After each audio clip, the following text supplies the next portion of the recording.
सृष्टि बचपन से ही दिखने में सुंदर नहीं थी, लेकिन अमीर बाप की बेटी सृष्टि पर उसकी माँ जान छिड़कती।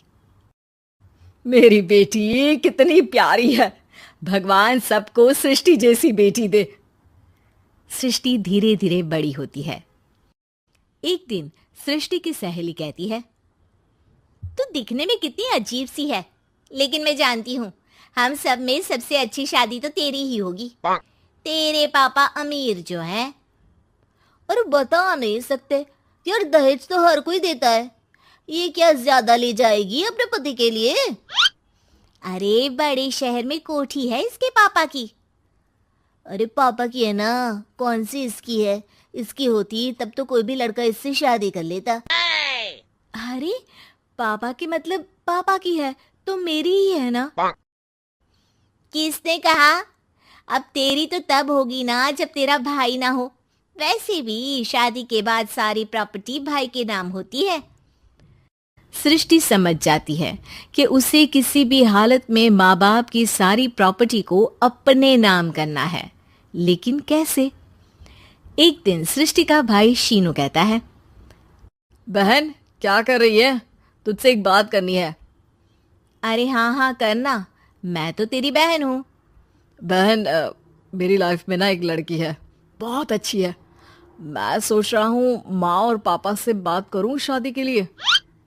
सृष्टि को समझ में आ जाता है कि भाई की शादी होते ही भाभी उसे एक दिन भी घर में बर्दाश्त नहीं करेगी। क्या बात है भाई, बताना कौन है वो? यार वो बहुत अच्छी लड़की है, पढ़ी लिखी है, मेरे साथ जॉब भी करती है। बस एक प्रॉब्लम है। प्रॉब्लम? क्या प्रॉब्लम है भाई? यार वो शादीशुदा है, लेकिन उसके पति ने उसे सिर्फ इसलिए छोड़ दिया क्योंकि उसके माँ बाप दहेज नहीं दे पाए। सृष्टि ये सुनकर न जाने क्यों खुश हो जाती है। अरे भाई तो क्या हुआ, लड़की तुझे तो पसंद है ना? शीनू को लगता है कि बहन उसे समझ रही है।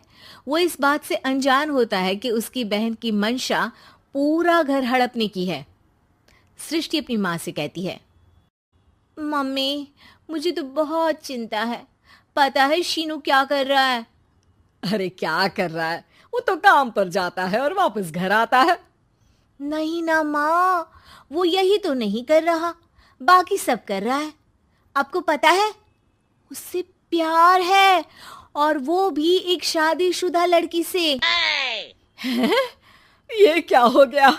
मैं सोसाइटी में क्या मुंह दिखाऊंगी? अरे तेरे पापा तो यही कहेंगे कि मैंने ही उसे बिगाड़ दिया है। माँ देखो, मेरी बात मानो, पापा पर भी विश्वास करने की जरूरत नहीं है। अब आप ही बताओ, पापा इतनी देर घर के बाहर रहते हैं क्यों? बोलो। अरे बेटा वो तो नौकरी करते हैं ना। तू बहुत भोली है माँ। पापा का ऑफिस तो 7 बजे खत्म हो जाता है, लेकिन देखो कितनी देर से आते हैं। अरे नहीं नहीं बेटा, ऐसी कोई बात नहीं है। सृष्टि माँ को एक औरत से बात करते पिता की फोटो दिखाती है। देखो माँ कैसे हैं पापा। मैं ना कहती थी कि पापा सही नहीं है। मैं तेरे पापा से बात करूंगी, दे फोटो मुझे। ओ माँ, वो तो डिलीट हो गई। लेकिन चल, तूने तो देख लिया ना।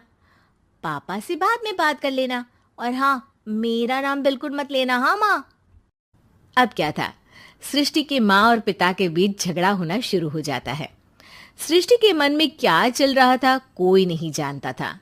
एक दिन, माँ सृष्टि के लिए एक लड़का देखा है, वो लोग शाम को उसे देखने आने वाले हैं।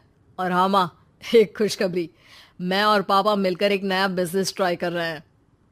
शाम को लड़का आता है, सांवले रंग का। सृष्टि को तो बिल्कुल भी पसंद नहीं आता।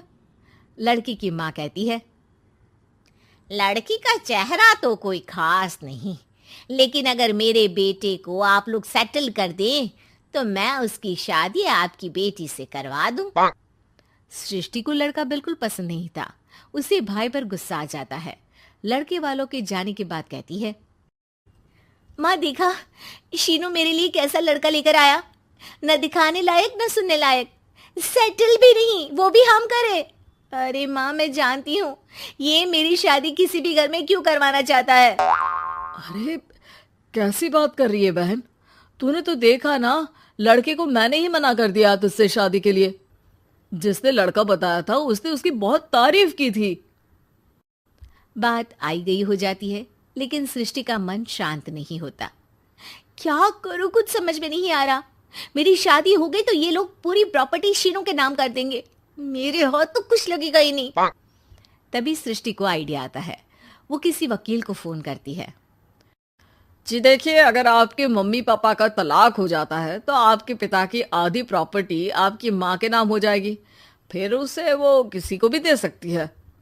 सृष्टि अब माँ को बेटे के खिलाफ भरती है। माँ, शीनू पर नजर रखा करो। वो जिस लड़की के प्यार में है ना, वो शादीशुदा है। यहाँ आएगी, सारा पैसा, रुपया, जमीन, जायदाद सब हड़प लेगी। पापा का भी हाल तुमसे छुपा नहीं है। ऐसा ना हो कि मैं और आप एक दिन सड़क पर भीख मांगे। हे भगवान, मैं तो जीते जी मर जाऊंगी अगर ऐसा हो गया तो। ऐसा हो गया नहीं माँ, ऐसा ही होगा।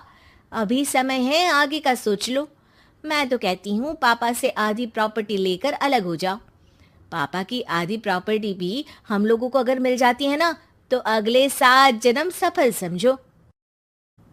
बेचारी माँ बेटी के कहने पर पति से तलाक लेकर अलग हो जाती है।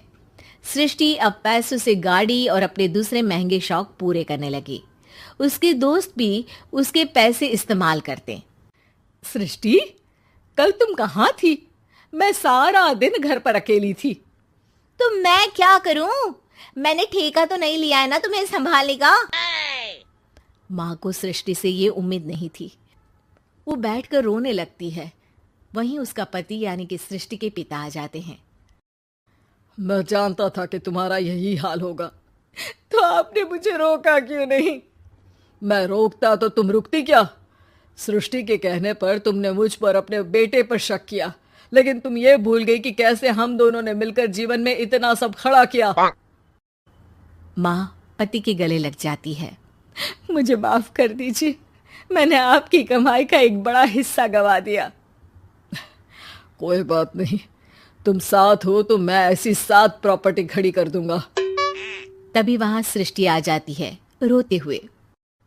माँ, मयंक ने मुझे छोड़ दिया। वो बोल रहा था जब तक मेरे पास पैसे थे तब तक ही वो मेरे साथ था। पापा, माँ, मुझे माफ कर दीजिए।